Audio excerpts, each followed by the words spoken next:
adored because I'm the only child. I had no siblings.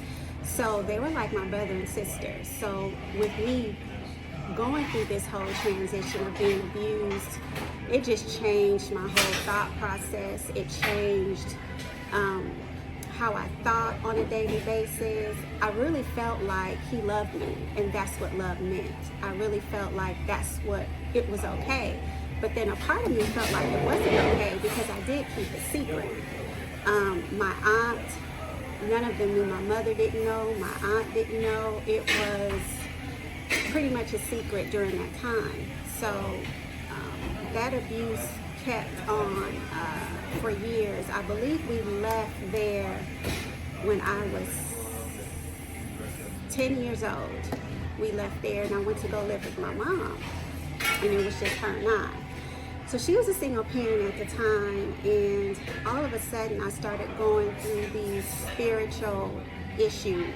For instance, I would wake up in the middle of the night and I would feel like I saw things, evil things in my bedroom, and scared me to death. When I say scared me to death, I mean scared me to death to the point where I would go run into my mother's room screaming and crying, and she would say, you know, what's going on? And I would tell her that I would see stuff. I was seeing things. I was seeing, you know, horrible things.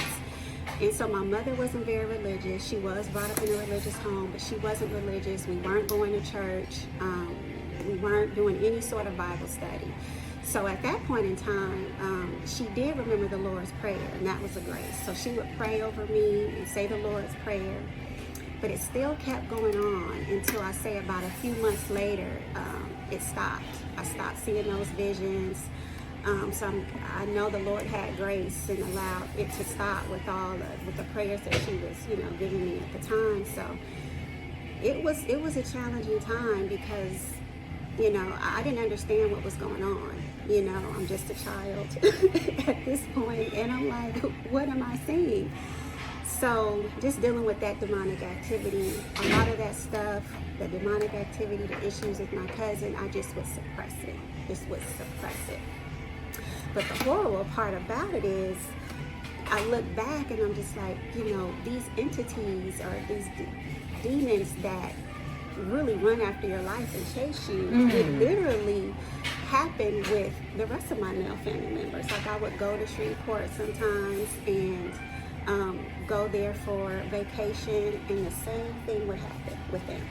They would do the same thing to me that my cousin did to me, and they didn't know that he had done that to me. I mean, he's older than them. They're in California. He's in California. They're in Louisiana. So it wasn't as if they were in communication or knew.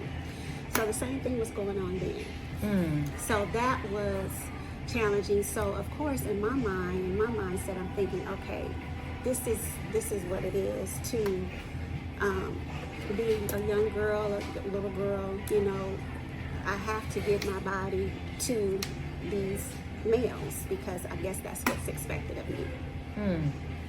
So that was extremely challenging. But again, it's so interesting how what you could become used to in your life.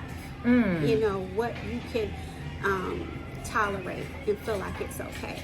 You know, because I just went on like things were normal. I just accepted it. This was a part of life.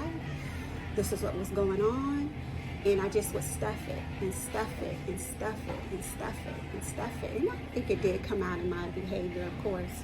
You know, having temper tantrums, being upset, being moody, because I just did not understand how to deal with this. I mean, this young girl, because this actually went on from the age of 6 to 12. Oh my God.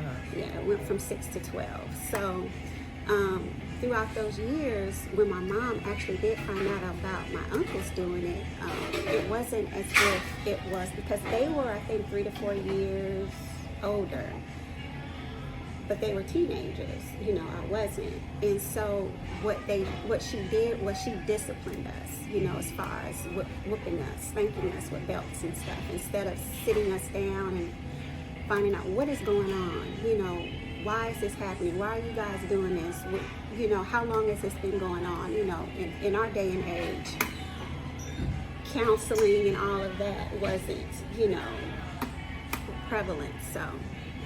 Wow.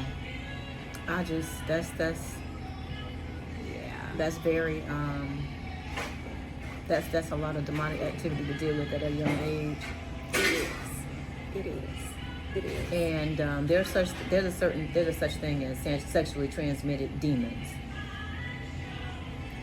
So, did that lead to sexual deviancy in your life? Oh yes, it led to prostitution. And this is after I became a Christian. So after I became well, let me just take you back. Okay.